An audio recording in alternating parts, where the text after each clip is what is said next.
自从得知小丽和罗恩有一腿后，琪琪就盯上了他们的八卦。小丽现在容光焕发，多亏了爱情的滋润啊！琪琪揪着小丽讲储物间优惠细节。小丽说他们俩坦诚相见，然后她发现罗恩有大的吓人的包容心，可这俩人真就奔着谈心去的。小丽嘴上说着自己也只是随便玩玩，但很快她就意识到自己真的想让罗恩当男朋友。一想到这里，小丽连工作都没心思了。她决定今晚就向罗恩表白，但琪琪提醒她漏了2个关键：白大褂和储物间。这样的表白也太寒碜了吧！琪琪建议她化上美美的妆，搞点罗曼蒂克。这方面小丽完全不擅长。幸好她刚犯困就有人递枕头。兰德冲进办公室说，天主教会的信徒出席人数创了历史新低。枢密院聘请显影公司在罗马地下建造假的地狱，然后用模拟地震撕开地面，将假地狱暴露在公众视野中，人们就会害怕上帝的怒火，重新去教堂忏悔。本来是显影公司和天主教会双赢的好项目，不料新教皇生日3把火，把这项目给叫停了。兰德决定派1个人去罗马给教皇洗脑。小丽一听，罗曼蒂克这不就来了，还是公费出差，约会的开销都能报销。一念至此，小丽马上跳起来接了这个任务，还要求带1名外部顾问。兰德表示，只要最后能拿到项目的钱，随便他怎么搞。小婊子们开始度假狂欢模式了。这一刻，小丽嗨到不行，镜头一转，她已经和罗恩飞往罗马，直奔5星级酒店，躺在床上就开始述说绵绵情话。不过开始玩耍前，小丽还得先完成教皇洗脑任务。罗恩对此有点别扭，他通常都把工作和玩乐分开，否则就有一种两头都没顾好的感觉。不过为了小丽，他也愿意破一次例。小丽快活的时候，被他甩在公司的同事们就很郁闷了，主管都去罗曼蒂克了，他们待在办公室里不也是摸鱼？琪琪提议大家公费报销去罗马旅行，无薪实习生杰儿碰巧听见，兴奋地请求大家捎上他。琪琪就让他负责跑腿和讲价。另一边，小丽和伦先去见了红衣教主。新教皇对神的不敬态度让主教们也很窝火，他甚至给同性恋狗狗主持婚礼，真是罪过。伦用天主教催化器催眠了教皇，只需要几个小时的催化，就能让教皇的天主教信仰变得严苛。小丽一听要花这么长时间，心里就着急了起来。她可是奔着约会来的，哪有耐心在工作上多花时间？于是趁着罗恩不注意，小丽将天主教催化器的功效开到最大。与此同时，琪琪等人来到了丹佛机场，这里是整个影子世界空中旅行的入口，就算是天王老子来到这里也得老实过安检。格兰在安保面前秀勋章耍威风，闹得运安局局长亲自出场说好话。不料这家伙拍马屁拍到了马蹄子上，因为一句运安局乐意为军人同行提供便利，居然引得格兰大发雷霆。他认为运安局不过是一群保安，怎么能算作是军人呢？这简直是在羞辱军人职业。局长眉头一抽，冷笑说：“给脸不要脸是吧？”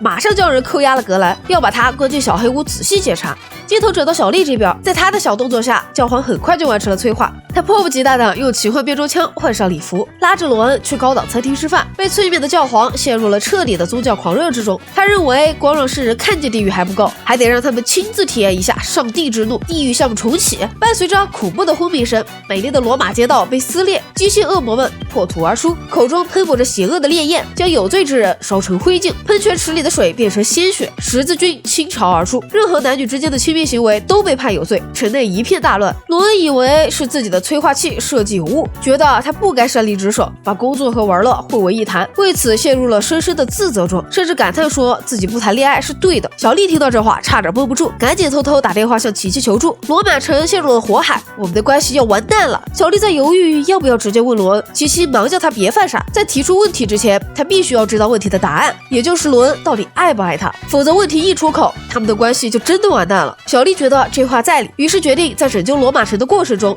偷偷试探罗恩的心意。另一边，格兰在小黑屋里叫天天不应，叫地地不灵。他好歹是一名光荣的退伍老兵，却得不到应有的尊重。运安局局长阴阳怪气地说，他们这个部门就是专门来膈应人的，从成立之初就没受到过尊重。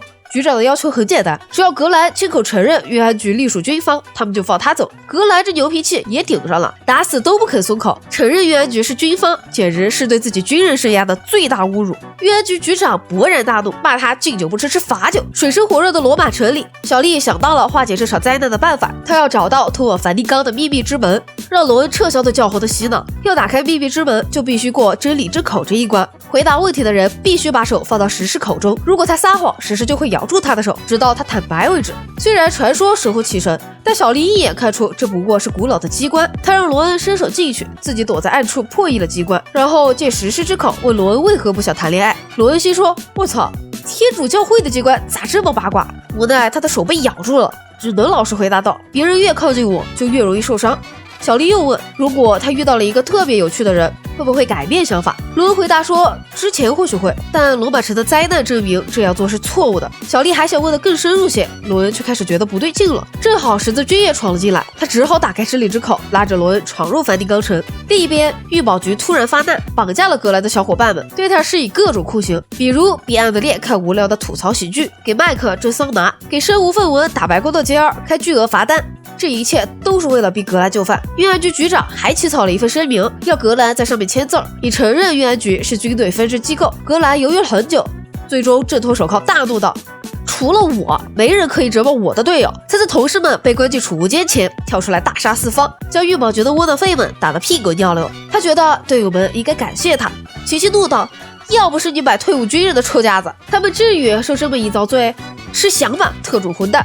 格兰听得心凉凉，感叹没人尊重自己。运安局局长幸灾乐祸道：现在你体会到我们的感受了吧？格兰长叹一声，理解了什么叫做己所不欲，勿施于人。他还是不肯承认运安局是军方，但送给他们滑雪勋章以示尊敬。运安局局长顿时心满意足，火速送格兰一行人上飞机。与此同时，小丽闯进梵蒂冈城内部后，罗恩喃喃道：他不能再失败了，否则到时候只能用塑料袋装着教皇液体的大脑上飞机。洗脑可是有风险的。小丽见他压力这么大，终于按捺不住内疚之心，准备将真相告诉他。